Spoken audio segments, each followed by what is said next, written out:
নমস্কার, স্কিল বাংলা চ্যানেলে আপনাদের সকলকে স্বাগত জানাই। একটা অদ্ভুত ঘটনা হয়েছে, আগেই আপনাদেরকে বলে রাখি। সেটা হচ্ছে, আমি আজকে বাড়িতে রয়েছি, ছুটি নিয়েছি।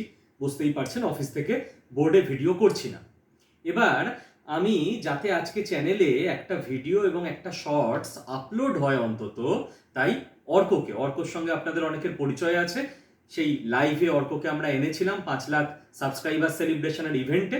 আমি গতকালই অফিস থেকে বেরোনোর আগে একটা শর্টস দিয়ে আসি যে পাকিস্তান যে কোনো মুহূর্তে আফগানিস্তানের ওপর এয়ার স্ট্রাইক করতে পারে।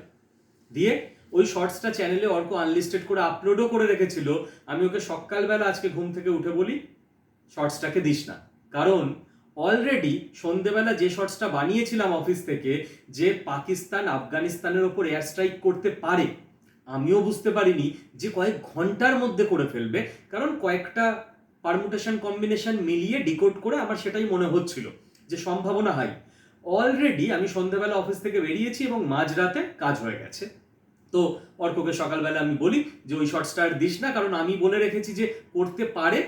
যখন পাবলিক হবে মানুষের কাছে, মানুষ তখন জানবে যে অলরেডি তো হয়ে গেছে এটা, শুভদীপ স্যার হঠাৎ করে এখন করতে পারে বলছে কেন।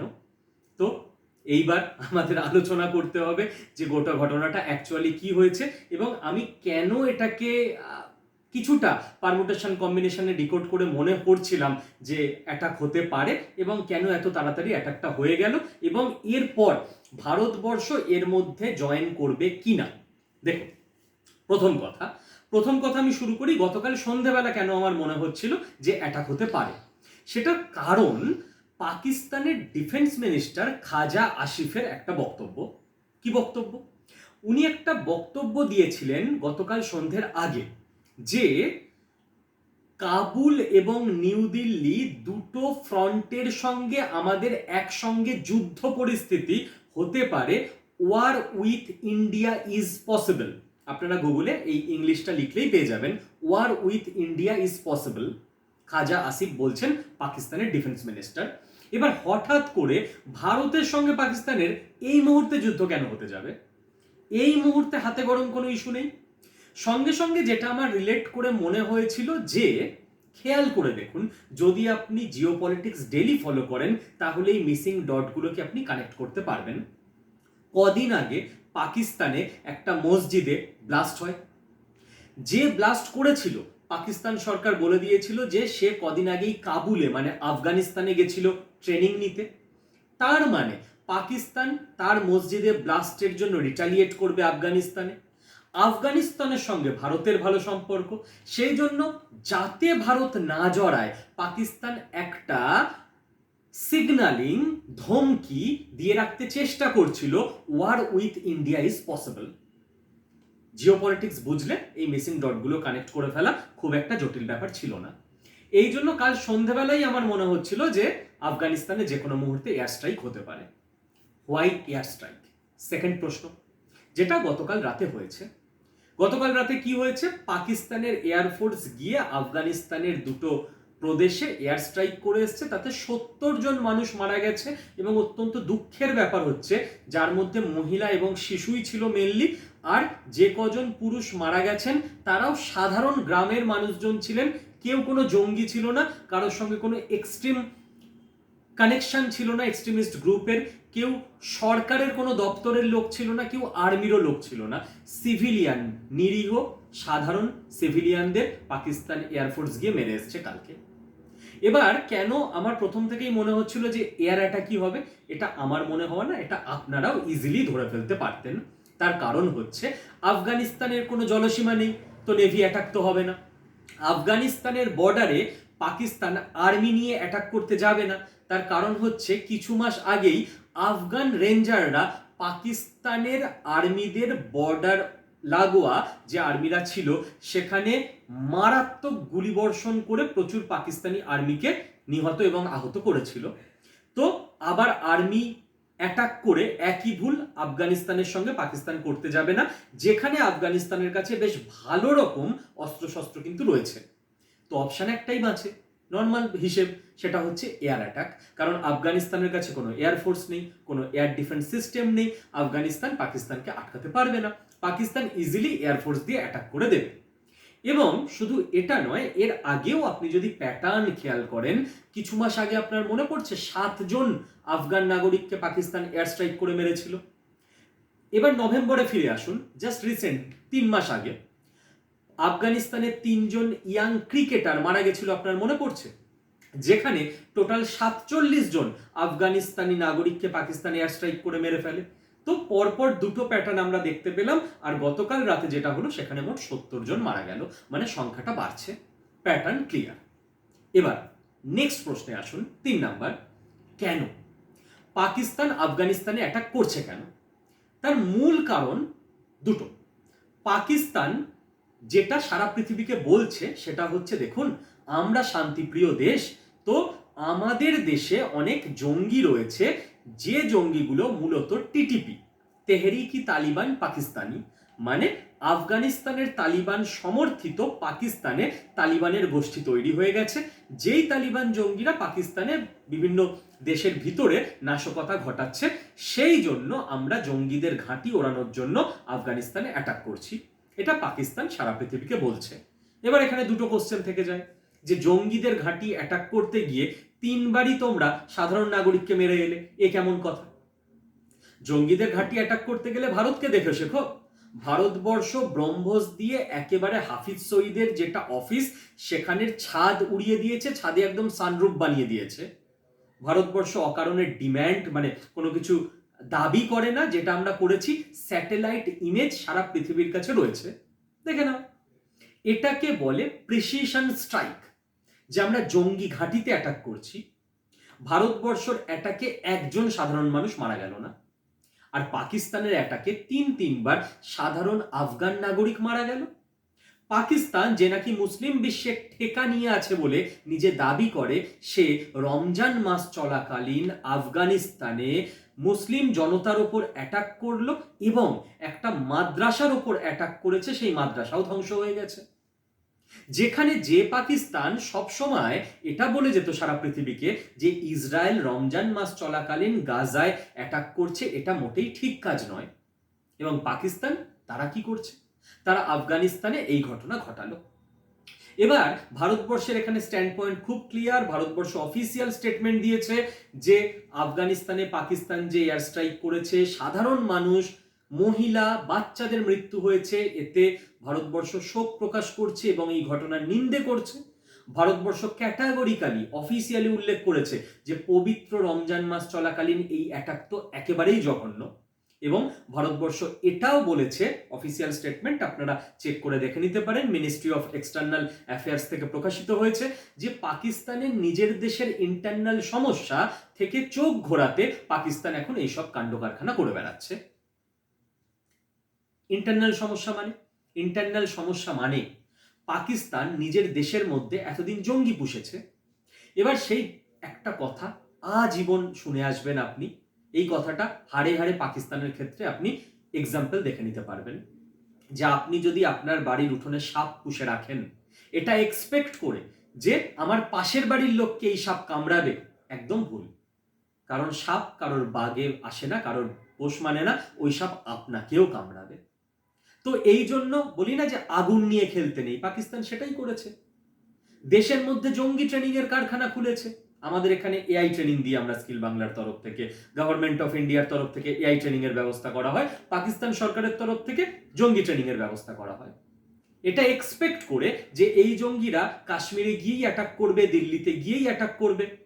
আশা করি শুনেছেন যে জম্মু কাশ্মীরে আজকে ভারতীয় সেনা মারাত্মক সাফল্য পেয়েছে, প্রচুর এক্সপোর্টেড টেরোরিস্ট তারা পাকিস্তান থেকে ঢুকতে চেষ্টা করছিল, তাদেরকে ডিরেক্ট ওপরে পাঠিয়ে দেওয়া হয়েছে।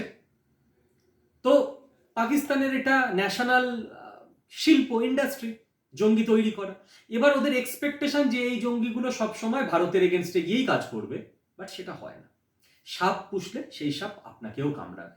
তো ওই জঙ্গি এবার ওর যখন মনে হবে যে না, এ তো আমার ভাবাদর্শের এগেনস্টে যাচ্ছে, এ তো আমার বিশ্বাসের এগেনস্টে যাচ্ছে, ও ওখানেই ব্লাস্ট করাবে। এবার নিজের যে পাকিস্তানের জনগণ, তাকে তো কিছু বোঝাতে হবে যে না না না, আমাদের কোনো দোষ নেই, আমরা জঙ্গি পুষিনি, আফগানিস্তান পাঠাচ্ছে। এটা একটা পাকিস্তানের ইন্টারনাল পলিসি।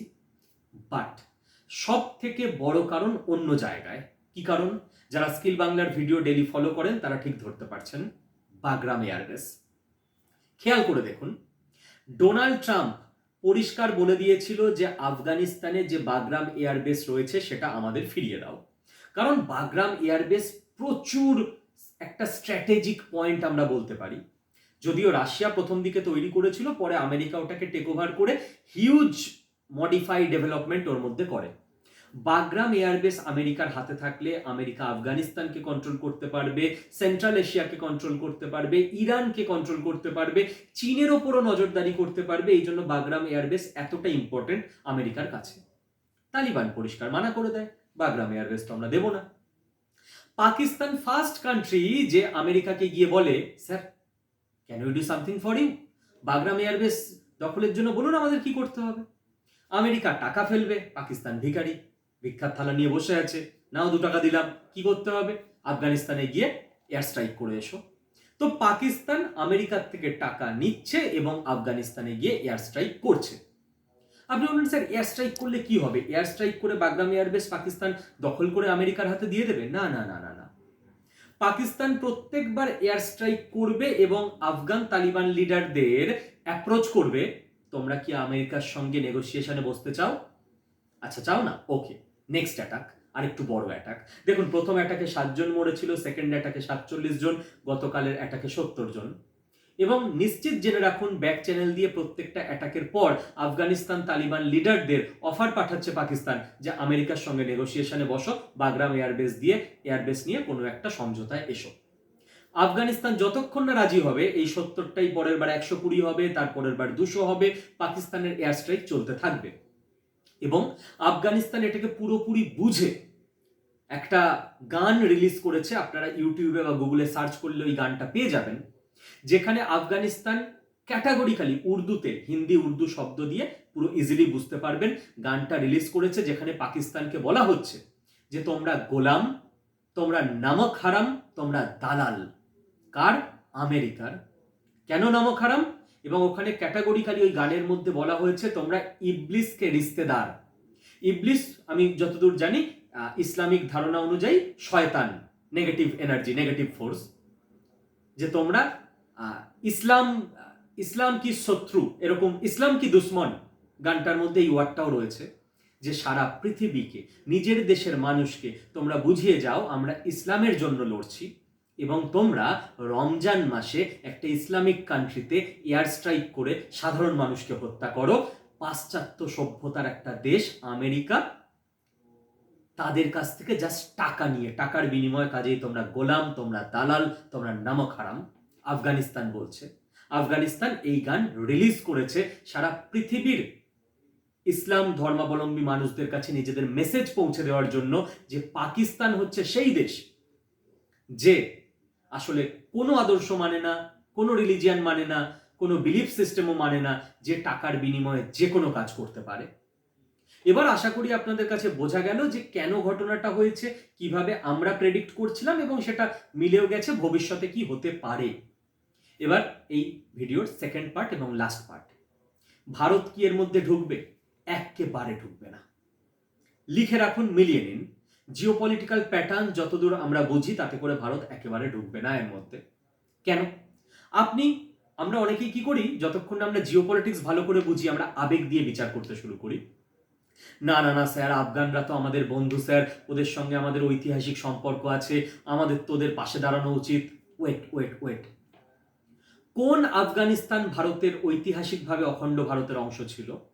সেই আফগানিস্তান যেখানে এডুকেশন ছিল, যেখানে কালচার ছিল, যেখানে শিল্প, সাহিত্য, বিজনেস, সংস্কৃতি, সনাতন, সায়েন্স এগুলো ছিল।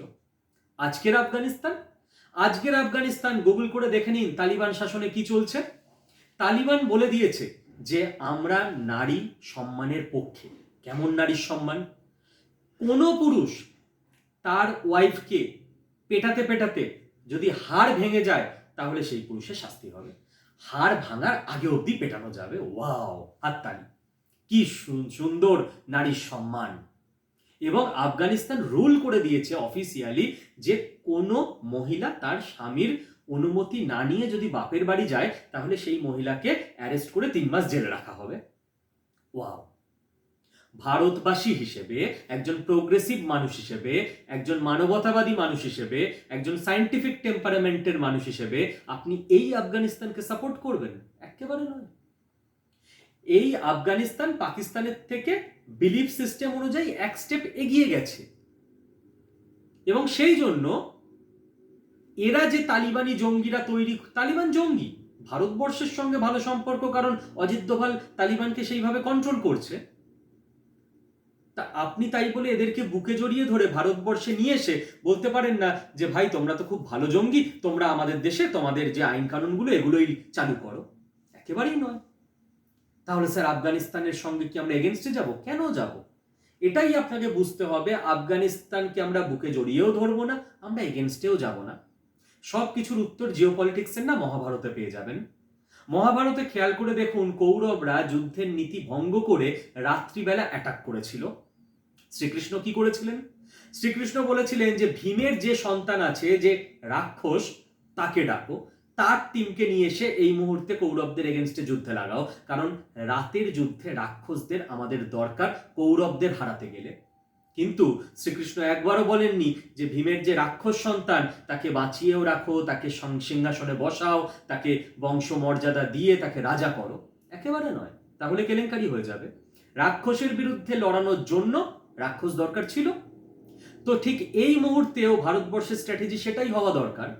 পাকিস্তানের বিরুদ্ধে লড়ার জন্য একটা তালিবান দরকার। ঠিক আছে, মারছে জঙ্গি, মরছে জঙ্গি, জাস্ট চিল, পপকর্ন খান, এনজয় করুন। যারা পপকর্ন খান না, সিঙ্গারা মুড়ি খান, এনজয় করুন। কারণ পাকিস্তান জঙ্গির ফ্যাক্টরি আর তালিবান তারাও একদম উচ্চমানেরই জঙ্গি। তো ওরা নিজেদের মধ্যে বুঝে নিক, যে যাকে যত পারে মারুক। আফগানিস্তান যদি কোনোদিন অখণ্ড ভারতের অংশ হয়, সনাতনে, সায়েন্সে, মানবিকতায়, মানবতায়, উদার মনস্কতায়, সায়েন্টিফিক টেম্পারামেন্টে, প্রোগ্রেসিভ টেম্পারামেন্টে ফিরতে চায়, অলওয়েজ ওয়েলকাম। একদিন ফিরবেও, অখণ্ড ভারতবর্ষের স্বপ্ন পূরণও হবে, তখন আফগানিস্তানরাও ভারতীয়ই হবে। তার আগে পর্যন্ত ইয়েস, আফগানিস্তানে যে কোনো ন্যাচারাল ক্যালামিটিতে বা যে কোনো সময় খাদ্য পাঠাবো আমরা, ভারতবর্ষ পাঠিয়েও যায়, মেডিকেল হেল্প পাঠাবো আমরা, ইনফ্রাস্ট্রাকচার যেটুকু দরকার সেটুকু তৈরি করে দেবো আমরা, কিন্তু পাকিস্তান বনাম তালিবানের লড়াইতে ভারতবর্ষ কোনোভাবেই ঢোকা উচিত নয় এবং সেই জন্য ভারতবর্ষ এই লড়াইতে ঢুকবেও না। আশা করি এই গোটা ঘটনাটা কেন, কি এবং ভবিষ্যতে কি হতে পারে আপনাদেরকে বোঝাতে পারলাম। থ্যাংক ইউ, ভালো থাকবেন প্রত্যেকে।